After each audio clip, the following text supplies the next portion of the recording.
Katotohanan sa balitang nabuntis di umano ni Pasig City Mayor Vico Sotto si Atasha Mulak, narito ang buong detalye.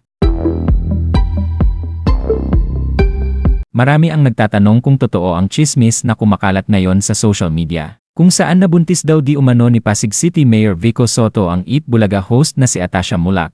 Isa ito sa naging topic ng talent manager na si OG Diaz sa kanyang YouTube vlog na Showbiz Update nitong isang araw.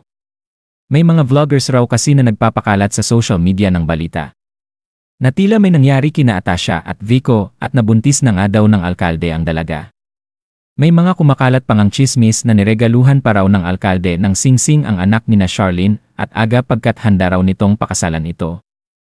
Kaya naman personal raw na kinausap ni Ogie si Atasha upang malaman ang katotohanan patungkol sa mga kumakalat na balita. Ayon sa dalaga, maging siya ay nagtataka kung saan nanggagaling ang tsismis sa pagitan nila ng anak ni Bossing Vic Sotto.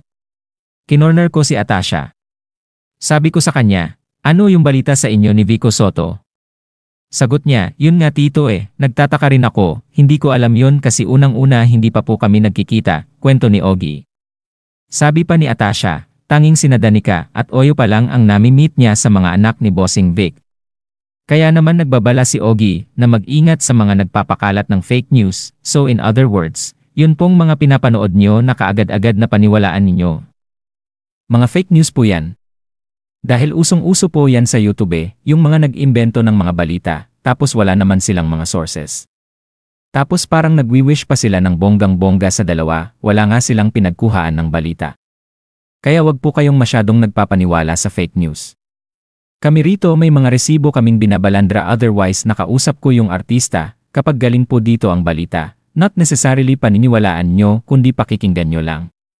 Nasa sa inyo na kung maniniwala kayo o magagalit kayo sa amin, say pa ni OG Diaz.